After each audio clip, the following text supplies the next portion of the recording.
तो टॉपिक है रसायन विज्ञान के अंतर्गत अम्ल, क्षार व लवण, एसिड, बेस और साल्ट, जिसमें सबसे पहले हम स्टार्ट कर रहे हैं किसके बारे में, अम्ल के बारे में। तो सबसे पहले तो अम्ल की परिभाषा आ जाती है। अम्ल, जिसको आंग्ल भाषा में क्या कहा जाता है, एसिड कहा जाता है। तो ये जो एसिड है, इस एसिड शब्द की उत्पत्ति किससे हुई है, तो लैटिन भाषा का एक शब्द है एसिड्स। इस एसिड से एसिड शब्द बना है और इस एसिड्स का अर्थ क्या होता है, तो इस एसिड्स का अर्थ होता है खट्टा। अर्थात वे पदार्थ जो स्वाद में खट्टे होते हो, वे पदार्थ जो स्वाद में खट्टे होते हो क्या कहलाते हैं, अम्ल कहलाते हैं। जिन पदार्थों को टेस्ट करने पर खट्टापन महसूस होता हो, वे पदार्थ है वो अम्ल कहलाते हैं। अम्लों की डेफिनेशन दी थी अलग अलग वैज्ञानिकों ने, परिभाषा दी थी, उनकी परिभाषा भी इंपॉर्टेंट है, जिसमें पहली परिभाषा आ जाती है आरेनियस की। आरेनियस ने कहा था, आरेनियस के अनुसार वे पदार्थ जो जल में डालने पर कौन सा आयन देते हो, H+ आयन देते हो, H+ यानी कि हाइड्रोजन आयन देते हो, वे क्या कहलाते हैं, अम्ल कहलाते हैं। इसका मतलब हम ये कह सकते हैं कि जो अम्ल है उन अम्लों के साथ हाइड्रोजन जुड़ा हुआ होगा। जैसे एग्जाम्पल के लिए आ जाता है HCl, ये एक एसिड है, हाइड्रोक्लोरिक एसिड, तो इसके साथ क्या जुड़ा हुआ है, H जुड़ा हुआ है। जब इसको जल में डाला जाएगा तो जल में डालने पर ये कौन सा आयन दे देगा, H+ और दूसरा कौन सा दे देगा, Cl-। तो आरेनियस ने यही कहा था कि वे पदार्थ जो जल में डालने पर H+ आयन देते हो उन्हें क्या कहा जाता है, अम्ल कहा जाता है। जैसे HCl है या फिर जैसे H2SO4 है, H2SO4 कौन सा हो जाएगा, सल्फ्यूरिक अम्ल हो जाएगा। तो H2SO4 को भी जल में डालेंगे तो कौन सा आयन देंगे, H+ आयन है वो त्यागेंगे। तो वे पदार्थ जो H+ आयन त्यागते हैं वो क्या कहलाते हैं, तो वो कहलाते हैं अम्ल। आरेनियस के बाद जो दूसरा आ जाता है, वो दूसरा कौन सा है, ब्रास्टैंड एंड लोरी। हाँ, आरेनियस ने कहा था कि जो H+ आयन त्यागते हैं वो H+ आयन H2O से क्रिया, क्योंकि अब जल में डालने पर जैसे HCl है, इस HCl को आपने जल में डाला है तो ये टूट गया है H+ और दूसरा किसमें टूट गया है, Cl- में। अब ये जो H+ है ये जल में उपस्थित जो जल के जो अणु है H2O है, इससे क्रिया कर लेगा, इसके साथ जुड़ जाएगा और इसके साथ जुड़ के क्या बना देगा, तो वो बना देगा H3O-। इसको कहा जाता है हाइड्रोनियम आयन। तो जो अम्ल से H+ आयन रिलीज हुआ है, अम्लों ने H+ आयन है उसको त्यागा है, वो H+ आयन H2O के साथ, वाटर के साथ जुड़कर, जल के साथ जुड़कर कौन सा आयन बना देते हैं, हाइड्रोनियम आयन है वो बना देते हैं। फिर जो ब्रास्टैंड लोरी थे उन्होंने कहा था, ब्रास्टैंड लोरी की परिभाषा के अनुसार वे पदार्थ जो जल में जो प्रोटॉन देते हैं, वे पदार्थ जो क्या त्यागते हैं, प्रोटॉन त्यागते हैं, क्या कहलाते हैं, अम्ल कहलाते हैं। अब प्रोटॉन का मतलब होगा, जैसे एक परमाणु है तो परमाणु गोलाकार है, उसका सेंटर पार्ट कठोर और ठोस होता है, उसे नाभिक कहते हैं। नाभिक में न्यूट्रॉन और क्या पाए जाते हैं, प्रोटॉन पाए जाते हैं। तो जो प्रोटॉन त्यागते हैं वो क्या कहलाते हैं, अम्ल कहलाते हैं। जैसे सेम ये कह सकते हैं कि H+ आयन ही त्यागते हैं। H+ आयन क्या है, प्रोटॉन है। क्यों, क्योंकि H+ आयन है तो हाइड्रोजन है, हाइड्रोजन के अंदर न्यूट्रॉन नहीं होता, केवल और केवल क्या पाया जाता है, एक प्रोटॉन और एक इलेक्ट्रॉन। जब एक इलेक्ट्रॉन को हाइड्रोजन बाहर निकाल देता है तब ये किस में बन जाता है, H+ में बन जाता है। और H+ आयन क्या है, तो एक इलेक्ट्रॉन त्यागने के बाद क्या बचा, एक प्रोटॉन ही बचा है। तो जो वे पदार्थ जो प्रोटॉन को त्यागते हैं उनको क्या कहा जाता है, अम्ल कहा जाता है। तो कुल मिला के हम ये कह सकते हैं कि वे पदार्थ जो H+ आयन देते हैं वो क्या कहलाते हैं, अम्ल कहलाते हैं। फिर लुईस ने भी परिभाषा दी थी। लुईस के अनुसार, ये परिभाषा ही पूछी जाती है कई बार कि भाई ये अम्ल कौन से होते हैं, इलेक्ट्रॉन युग्म ग्रहण करने वाले या प्रोटॉन त्यागने वाले या फिर हाइड्रोजन आयन है वो रिलीज करने वाले या उपयुक्त सभी, तो उपयुक्त सभी। तो लुईस के अनुसार वे पदार्थ जो इलेक्ट्रॉन युग्म है उसको ग्रहण करते हैं क्या कहलाते हैं? अम्ल कहलाते हैं। ये तो अम्लों की परिभाषा हो गई। अब हम अम्ल है उनको पहचान कैसे करेंगे अम्लों की? हमारे पास कोई विलयन दिया हुआ है, कोई सॉल्यूशन है और उसमें अम्ल है, तो कैसे पता चलेगा? तो उसके लिए हम लिटमस परीक्षण करेंगे। और अम्लों की खासियत ये होगी कि अम्ल है वो नीले लिटमस को क्या कर देते हैं? लाल कर देते हैं। अम्लों के साथ जब नीले लिटमस को मिलाया जाता है तो वो नीले को लाल कर देते हैं, अर्थात हमें ये ध्यान रखना है अनीला। अनीला का मतलब हो जाएगा अम्ल नीले लिटमस को लाल कर देते हैं। अगर अम्लों के साथ लाल लिटमस मिला दिया जाए तो क्या होगा? तो कोई परिवर्तन नहीं होगा। और प्रयोगशाला में एक और सूचक, ये जो लिटमस है ये क्या है? तो ये सूचक है, सूचना देता है। उसी तरह प्रयोगशाला में मेथिल ऑरेंज का भी प्रयोग किया जाता है। मेथिल ऑरेंज भी एक सूचक है जो सूचना देने का काम करता है। जब अम्ल के साथ मेथिल ऑरेंज को मिलाया जाता है तो मेथिल ऑरेंज को भी अम्ल कैसा कर देते हैं? लाल कर देते हैं। तो ये अम्लों की क्या हो जाएगी? पहचान हो जाएगी। नेक्स्ट आ जाता है अम्लों के गुणधर्म।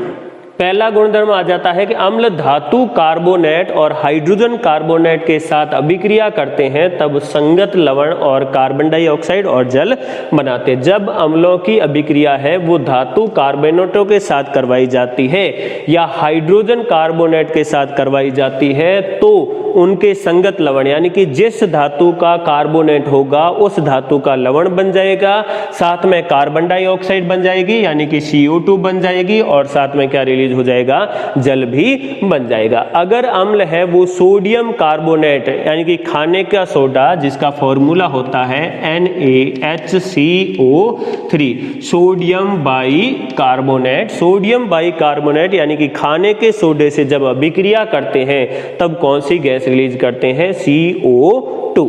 नेक्स्ट आ जाता है अम्ल धातु के साथ अभिक्रिया करके हाइड्रोजन गैस है वो उत्पन्न करते हैं। जब भी अम्लों की क्रिया है वो धातुओं के साथ करवाई जाती है तो हाइड्रोजन गैस है वो रिलीज होती है। जैसे एक अभिक्रिया देख लेते हैं हम Fe क्या है? तो Fe आयरन धातु है, लोहा धातु है। इस धातु के साथ अभिक्रिया करवा दे हम सल्फ्यूरिक अम्ल की H2SO4 की, तो सल्फ्यूरिक अम्ल की अभिक्रिया करवाने से बन जाता है FeSO4, फेरस सल्फेट बन जाता है और साथ में कौन सी गैस मुक्त हो जाती है? तो हाइड्रोजन गैस है वो मुक्त हो जाती है। इस हाइड्रोजन गैस के पास अगर हम जलती हुई तीली लेके जाएंगे तो ये किस ध्वनि के साथ जलेगा? तो ये फट फट या फिर पॉप की ध्वनि के साथ ये हाइड्रोजन गैस है वो जलती है। तो जब भी धातुओं की क्रिया अम्लों के साथ करवाई जाती है तो हाइड्रोजन गैस उत्पन्न होती है और इस हाइड्रोजन गैस के पास जलती हुई तीली ले जाने पर फट फट या पॉप की ध्वनि आती है। अम्ल और क्षार है उनके जलीय विलयन विद्युत के सुचालक होते हैं। अम्लों को जब जल के साथ मिक्स किया होता है तो जल के साथ मिक्स करने पर, जल के साथ मिलाने पर अम्ल आयनित हो जाते हैं यानी कि मुक्त आयन होते हैं और मुक्त आयन होते हैं वहां पर विद्युत का प्रवाह होता है। तो अम्ल और क्षारों के जलीय विलयन विद्युत के सुचालक होते हैं, उनमें करंट आता है। नेक्स्ट अम्ल है वो धातु ऑक्साइड के साथ अभिक्रिया करके क्या बनाते हैं? लवण और जल बनाते हैं। जब भी अम्लों की क्रिया धातु ऑक्साइड के साथ करवाई जाती है, धातु ऑक्साइड मतलब जिंक ऑक्साइड, जिंक ऑक्साइड क्या है? एक धातु ऑक्साइड है। जैसे PbO लेड ऑक्साइड, ये भी एक धातु ऑक्साइड है। इनकी क्रिया जब हम अम्लों के साथ करवाएंगे तो उनके लवण बनेंगे, संगत लवण। संगत लवण का मतलब कि ये जिंक का लवण, अगर जिंक की क्रिया हम करवा देंगे ZnO जिंक ऑक्साइड की क्रिया अम्ल के साथ करवा देंगे तो जिंक का लवण बन जाएगा और साथ में क्या बन जाएगा? जल बन जाएगा। नेक्स्ट कुछ इंपॉर्टेंट तथ्य है कि घरों में जो अचार या नींबू का रस है या अमचूर की चटनी है, दही है, इनको धातुओं के पात्रों में नहीं रखा जाता। क्यों नहीं रखा जाता? क्योंकि अम्ल है वो धातु के साथ क्या कर लेते हैं? अभिक्रिया कर लेते हैं। तो अभिक्रिया करके वो विषैला पदार्थ बना देते हैं, इसीलिए अम्लों को धातुओं के पात्रों में नहीं रखा जाता, धातुओं के बर्तनों में नहीं रखा जाता है। नेक्स्ट आ जाता है अम्लों के प्रकार के। अम्ल है वो कितने प्रकार के होते हैं, जिसमें पहला आ जाता है अकार्बनिक अम्ल या फिर खनिज अम्ल। ऐसे अम्ल जो खनिजों से बनते हैं, खनिज से प्राप्त होते हैं, उनको क्या कहा जाता है, अकार्बनिक अम्ल कहा जाता है, जिसमें कार्बन नहीं होना चाहिए, जैसे HCl हाइड्रोक्लोरिक अम्ल, जैसे H2SO4 सल्फ्यूरिक अम्ल, जैसे HNO3 नाइट्रिक अम्ल।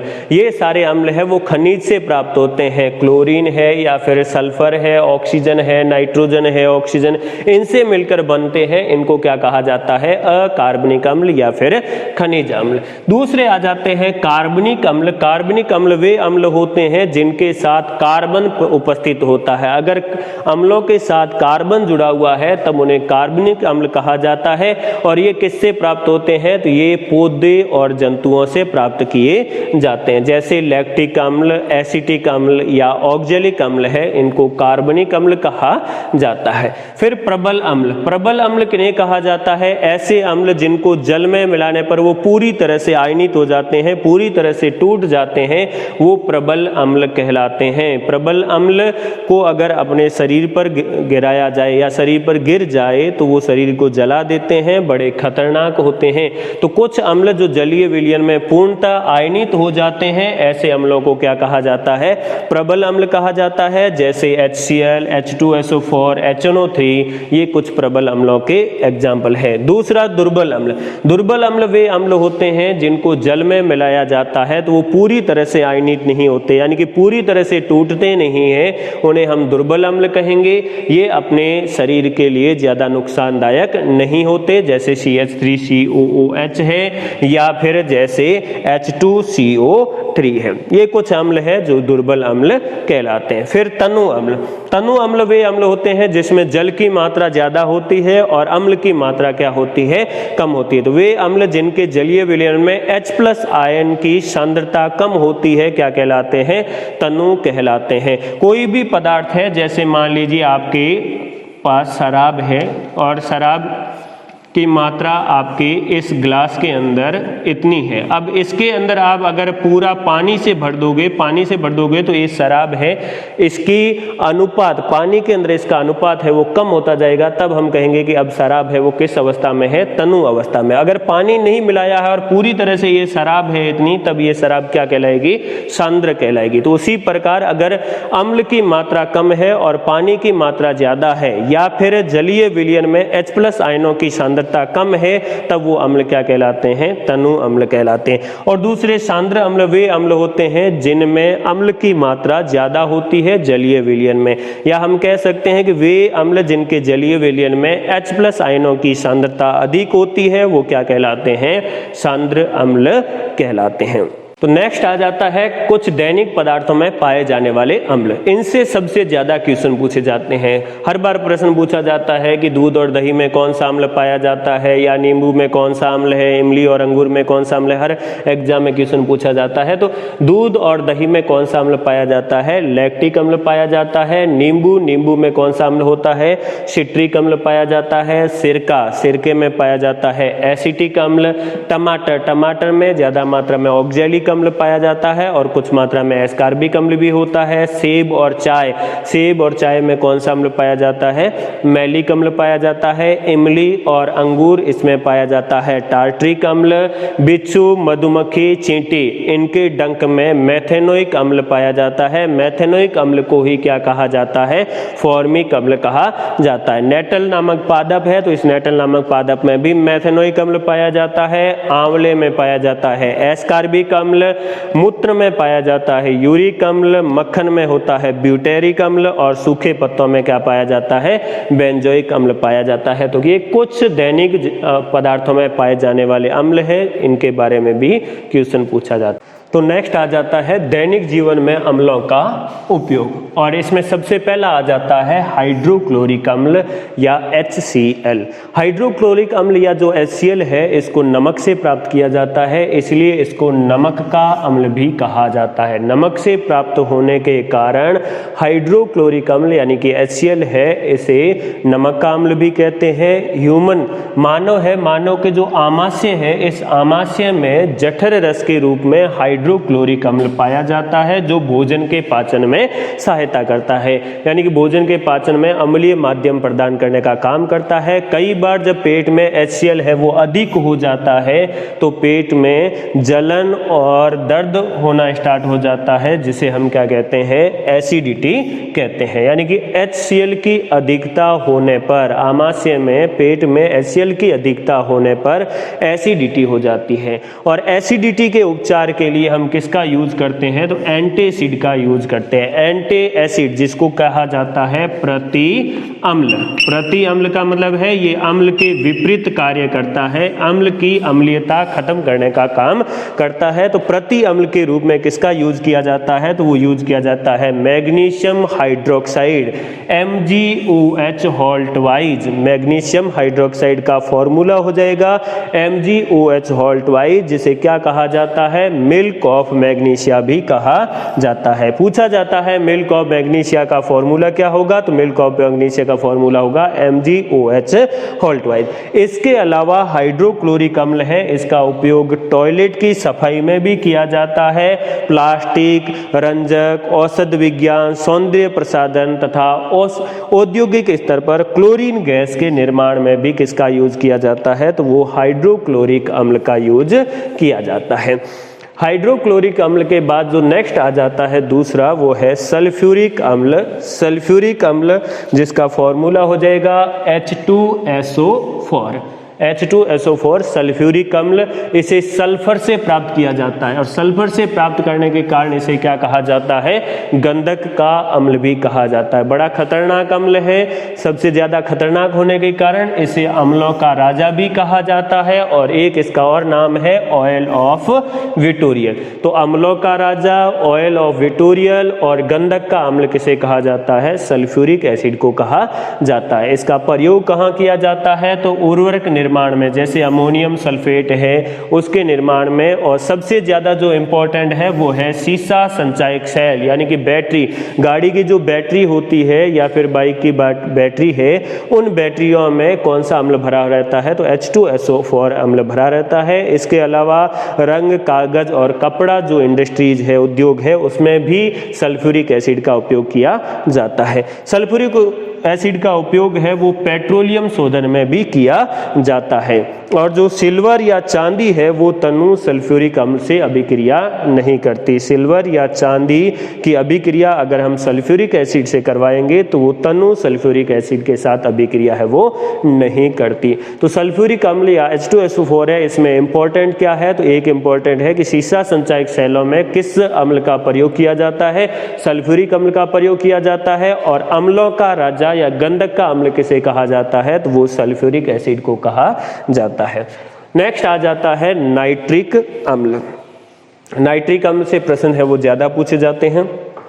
नाइट्रिक अम्ल जिसे सोरे का अम्ल भी कहा जाता है, फॉर्मूला हो जाएगा HNO3 नाइट्रिक अम्ल जिसे सोरे का अम्ल भी कहा जाता है। और इसका प्रयोग कहाँ किया जाता है, तो इसका प्रयोग अम्लराज या एक्वारेजिया बनाने में किया जाता है। अब ये अम्लराज या एक्वारेजिया क्या है, इसके बारे में हम बात करेंगे। इसके अलावा इसका प्रयोग है वो अमोनियम नाइट्रेट उर्वरक के निर्माण में और सोने व चांदी को शुद्ध करने में किया जाता है। और फटाके तथा विस्फोटक पदार्थ जैसे TNT की फुल फॉर्म पूछी जाती है। TNT की फुल फॉर्म होती है ट्राई नाइट्रो टालविन, TNT के निर्माण में, या डायनामाइट और RDX के निर्माण में। RDX का भी पूरा नाम पूछा जाता है, फुल फॉर्म पूछी जाती है, तो RDX का पूरा नाम हो जाएगा रिसर्च डिपार्टमेंट एक्सप्लोसिव। इनके निर्माण में नाइट्रिक अम्ल का प्रयोग किया जाता है जिसका फॉर्मूला है HNO3। नाइट्रिक अम्ल के बाद दूसरा आ जाता है ऑक्जेलिक अम्ल। ऑक्जेलिक अम्ल जिसका फॉर्मूला हो जाएगा H2C2O4, जिसका प्रयोग किया जाता है कपड़ों पर लगे जंग को हटाने के लिए। कपड़ों पर अगर जंग लग गया है, वैसे जंग यानी कि कपड़े हैं वो लोहे के किसी वस्तु पर सुखा दिए हैं, तो लोहे के ऊपर जो जंग है वो जंग कपड़ों पर लग जाता है, वो वैसे जल्दी साफ नहीं होता, तो उसको साफ करने के लिए किसका यूज किया जाता है, ऑक्जेलिक अम्ल का यूज किया जाता है। नेक्स्ट आ जाता है एसिटिक अम्ल। एसिटिक अम्ल जिसका फॉर्मूला हो जाएगा CH3COOH। और एसिटिक अम्ल कहते किसे हैं, तो सिरके के जलीय विलयन को एसिटिक अम्ल कहा जाता है। यही क्वेश्चन पूछा जाता है, सिरके का जलीय विलयन क्या कहलाता है, तो वो एसिटिक अम्ल कहलाता है। इसका प्रयोग कहाँ किया जाता है, तो इसका प्रयोग किया जाता है अचार बनाने के लिए, दवाइयाँ बनाने के लिए और औद्योगिक स्तर पर सेल्यूलोज एसीटेट जिसका यूज फोटो फिल्म के रूप में किया जाता है उसके निर्माण में, और सफेदा बनाने के लिए किया जाता है। इसके अलावा इस एसिटिक अम्ल का प्रयोग है वो एसीटोन बनाने में भी किया जाता है। एसीटोन का यूज कहाँ होता है, तो एसीटोन का यूज है वो नेल पॉलिश रिमूवल के रूप में किया जाता है, यानी कि जो परमानेंट स्याही है उस परमानेंट स्याही को हटाने के लिए वह नेल पॉलिश रिमूवल के रूप में किसका यूज किया जाता है, एसीटोन का यूज किया जाता है।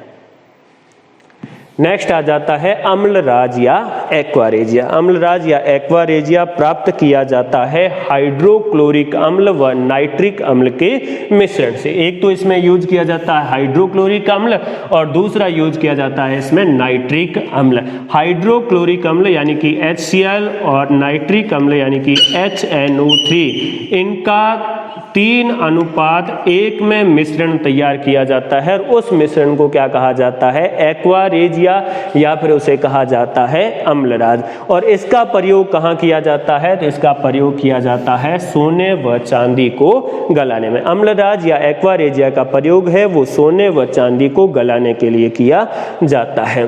कुछ स्पेशल तथ्य है जिनके बारे में क्वेश्चन पूछा जाता है, जैसे कोका कोला और जो मृदु पेय पदार्थ है उनके अंदर खट्टा और तीखा स्वाद है वो किस अम्ल के कारण होता है, तो वो फास्फोरिक अम्ल के कारण होता है जिसका फॉर्मूला है H3PO4। और ये अम्ल क्या करते हैं, तो ये अम्ल बैक्टीरिया और कवकों की वृद्धि को धीरे करता है। फास्फोरिक अम्ल H3PO4 है वो बैक्टीरिया और कवकों की वृद्धि को धीमे करता है। इसके अलावा कार्बोऑक्जेलिक अम्ल एल्कोहल से अभिक्रिया करके मीठी गंध युक्त यौगिक एस्टर बनाते हैं। जब कार्बोऑक्जेलिक अम्ल की अभिक्रिया एल्कोहल से करवाई जाती है तो किसका निर्माण होता है, एस्टर का निर्माण होता है। और इस अभिक्रिया को क्या कहा जाता है, तो इस अभिक्रिया को एस्टरीकरण कहा जाता है। और अचार को हमेशा किसके जार में रखा जाता है, कांच के जार में रखा जाता है। क्यों, क्योंकि अचार के अंदर एसिड होता है और वो एसिड है वो धातु के बर्तन से अभिक्रिया कर लेता है और विषैला पदार्थ बना लेता है, इसीलिए अचार को किसमें रखा जाता है, कांच के जार में रखा जाता है। तो ये हो गया है अम्लों के बारे में। नेक्स्ट वीडियो में हम बात करेंगे क्षारों के बारे में।